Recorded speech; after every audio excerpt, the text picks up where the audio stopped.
Hello, আজকে আমি গল্প করব এখানে আমাদের একটা পুরনো ট্রিপের গল্প। এই ট্রিপটি করেছিলাম ঠিক ময়ূকের যাওয়ার আগে। এই ট্রিপটা করাই হয়েছিল যাতে আমরা কিছুটা সময় একসাথে স্পেন্ড করতে পারি, ফ্যামিলি, ছেলের সাথে ময়ূক যাতে অনেকটা সময় স্পেন্ড করতে পারে, আর প্লাস রোড ট্রিপ এনজয় করতে পারি। কারণ ময়ূক খুব রোড ট্রিপ ভালোবাসে, আমিও ভালোবাসি। আমরা বহু জায়গায় ঘুরতে গেছি, কিন্তু এটা সময়ের কম থাকার জন্য আমরা এটা গেছিলাম কলকাতা থেকে গোপালপুর সি বিচটা ঠিক উড়িষ্যা আর অন্ধ্রার বর্ডারে, মানে অন্ধ্রাও চলে যাওয়া যায়, আবার উড়িষ্যার একদম এন্ডে। আমরা রাস্তা যেতে যেতে এত ভালো রাস্তা পেয়েছিলাম, আর ওয়েদারটাও পুরো মিক্সার ছিল।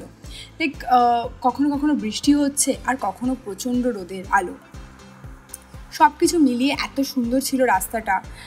আর চারিদিকে পাহাড় আর সেই চিল্কা হ্রদ, সব কিছু দেখতে দেখতে এত ভালো লাগছিলো, এনজয় করেছিলাম। আর গাড়িতেও খুব মজা করেছিলাম।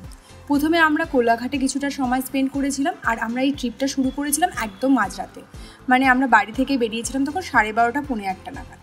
তারপরে কোলাঘাটে একটুখানি স্টপ নিয়ে তারপরে একদম মাঝখানে একটা জায়গায় কোথাও ওটার হালকা ওই চা সামান্য স্ন্যাক্স খেয়েছিলাম, সেটা জিওর পেট্রোল পাম্প থেকে। জিওর পেট্রোল পাম্পে ওদের যে ক্যাফেটেরিয়াটা রয়েছে ওখান থেকে এইসব জিনিসগুলো পাওয়া যায়, আর ওটা খুব পরিষ্কার পরিচ্ছন্ন।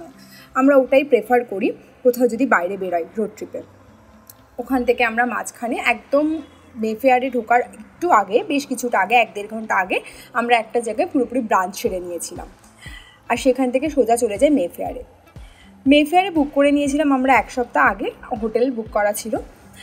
মেফেয়ারে পৌঁছে আমরা জাস্ট একটা অসাধারণ অভিজ্ঞতা পেলাম, এত ভালো লেগেছিল। আমার তো ফিল হয় যদি কারোর সময় থাকে, যদি একটু গোপালপুর সি বিচে 2 দিন কাটিয়ে যায়, তার মন পুরো ভরে যাবে। আর রোড ট্রিপে গেলে তো তা আলাদাই একটা অনুভূতি। আর এই হলো মেফেয়ারে চলে এসেছি। এখানে আমরা গাড়িটা রেখে আমি, ডুগু, বোন আর কাকিমা সোজা যাচ্ছি রিসেপশনের দিকে, আর ময়ূক গাড়িটা পার্কিংয়ে রেখে তারপরে আসবে। ঢোকার ঠিক মুখে এতটা সুন্দর লাগলো ওদের ব্যবস্থাটা দেখে, আর জাস্ট আমার চোখ তো অনবদ্য হয়ে গেল। ঢোকার মুখেই আমাদের ওয়েলকাম জানালো, আর এই সুন্দর একটা মানে গলার হার দিয়ে, আর খুব ভালো লাগছিলো, ঝিনুকের তৈরি, খুব এনজয় করছিলাম। আমার ছেলেও সেটা দেখছিল। পরে জানি না কে ময়ূকেরটা হয়তো খুলে ডুগুকে পরিয়ে দিয়েছিল। রিসেপশানে পৌঁছালাম, আর যেতে যেতে ওদের চারিদিকটা হোটেলে এত সুন্দরভাবে ডেকোরেট করা যে ডেকোরেশন দেখেই আমার ভালো লেগে গেছে। তারপরে আমি গিয়ে রিসেপশানে কথা বললাম, আর ডুগু ছিল আমাদের রিসেপশনের লবিতে বসেছিল ওরা, আর আমি গিয়ে রিসেপশন থেকে আমাদের সমস্ত ফর্মালিটি পূরণ করে চাবিটা নিলাম। ঢোকার মুখে ওরা আমাদের একটা ওয়েলকাম ড্রিঙ্কস দিয়েছিল, যদিও সেটার ফুটেজটা আমাদের নেওয়া হয়নি তখন, কারণ সত্যি কথা বলতে আমরা সেই সময় খুব টায়ার্ড হয়ে পড়েছিলাম, কারণ আগের দিন রাতে বেরানো, প্লাস তারাও ছিল গিয়ে ফ্রেশ হওয়া, ডুগুকে ফ্রেশ করানো, কারণ ডুগুর খাওয়া দাওয়া সমস্ত কিছুই খুব ইরেগুলার হয়েছিল। আর ডুগু তো জাস্ট একদম হ্যাপি, এত সুন্দর জায়গা পেয়ে ওর পাপার সাথে একটু দেখা করে নিল। ওর পাপা জাস্ট ধরে রাখতে পারছে এই যে ওয়েলকাম ড্রিঙ্কসটা, যেটা ময়ূককে পরে দেওয়া হয়েছিল। আমাদের সময়টা আমরা ক্যাপচার করতে ভুলে গেছি। জায়গাটা দেখলে সত্যি তো সুন্দরভাবে সাজিয়েছে, মানে বলার ভাষা নেই। ডুগুও খুব সুন্দরভাবে এখানে দৌড়াদৌড়ি করছিল, আর ও তো যেতেই চাইছিল না রুমে। আমরাও চাবিটা নিয়ে এবার রুমের দিকে যাব, আর রুমের দিকে ঠিক যাওয়ার ঠিক আগেই ময়ূক আমাদের এই জায়গাটা দেখালো, যে দেখো রুমে ঢোকার ঠিক আগেই জায়গাটাই পড়ে এটা, আর দূর থেকে যেন সমুদ্রকে দেখতে পেলাম। মনটা আর চোখটা জাস্ট ভরে গেল, রোড ট্রিপ যেন সার্থক হলো। দূর থেকে এই সমুদ্রটাকে একটু দেখে তারপরে আমরা সোজা চলে গেলাম রুমে যাওয়ার জায়গাটাও খুব সুন্দর ছিল। রুমে পৌঁছে রুম দেখে তো আর এক অবস্থা খারাপ, এত ভালো লেগে গেছে রুমগুলো দেখে, নিজের বলা নয়। আমরা 2টো রুম নিয়েছিলাম, একটা রুমে আমি আর ময়ূক ছিলাম, একটা রুমে ডুগু, কাকিমা আর বোন।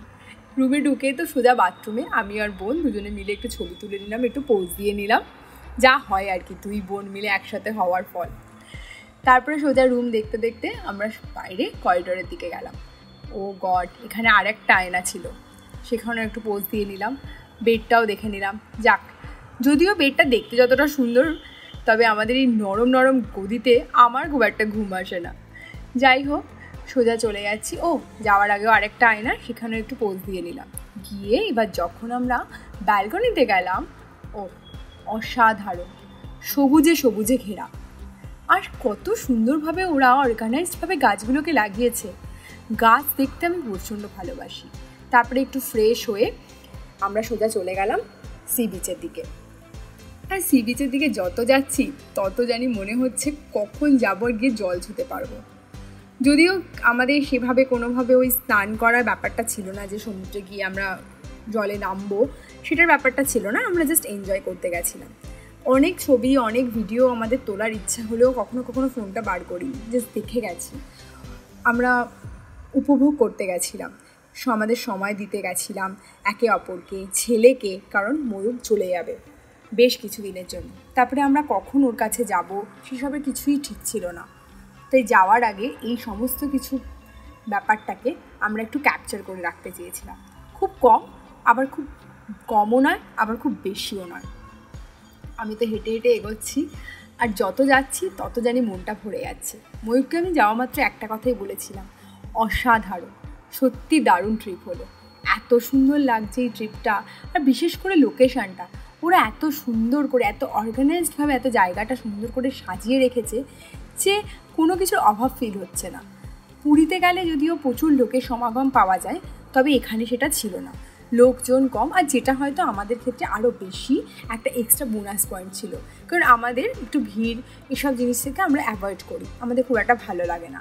তাই আমাদের এই জায়গাটা আরও ভালো লেগেছিলো। আর ডুবুর জন্য জানি অনেকটা স্পেস ছিল, দৌড়ি বালি নিয়ে খেলা, তার জন্য ওকে সমুদ্রের ধারেও যেতে হবে না, বেশ সুন্দর ব্যারিকেড দেওয়া একদম। আর সামনে আবার অল্প বালিও আছে, যেখানেও দৌড়াদৌড়িও করতে পারবে। ডুগ্গু তো বালি নিয়ে রীতিমতো মাখামাখি করেছে, আর এটা আমি চেয়েওছি। ডুগ্গু বালি মাটি সব কিছু মাখামাখি করুক, কারণ আজকালকার এই ফ্ল্যাট বাড়িতে থেকে সেই মাঠ ঘাটের উপভোগটা করতেই পারে না ছেলেমেয়েরা, যেটা আমি চাই ডুগ্গু করুক আমাদের মতন। আমি যেভাবে ছোটোবেলায় করেছি বা ময়ূর যেভাবে করেছে সেরকমভাবে ডুগ্গুও বড় হোক। ব্যাস, এই দরজাটা খোলার পর মনে হচ্ছে পুরো মনে হচ্ছে সমুদ্র একদম দরজা খুললেই পা রাখলেই পেয়ে যাব। তবে নয়, অনেকটা সিঁড়ি হেঁটেই আমাদের নামতে হয়েছে। আর ব্যাস, সমুদ্রের জলে পাটা ভিজিয়ে আরও যেন সার্থক হলো ট্রিপটা। তবে হ্যাঁ, এইখানে আমাদের ক্লিপগুলো ব্যাস কারণ এর থেকে বেশি ক্লিপ আমরা করি। কয়েকটা টুকটাক ছবি তোলা হয়েছে ঠিকই। ভিডিওটা ভালো লাগলে অবশ্যই বলবেন কেমন হয়েছে।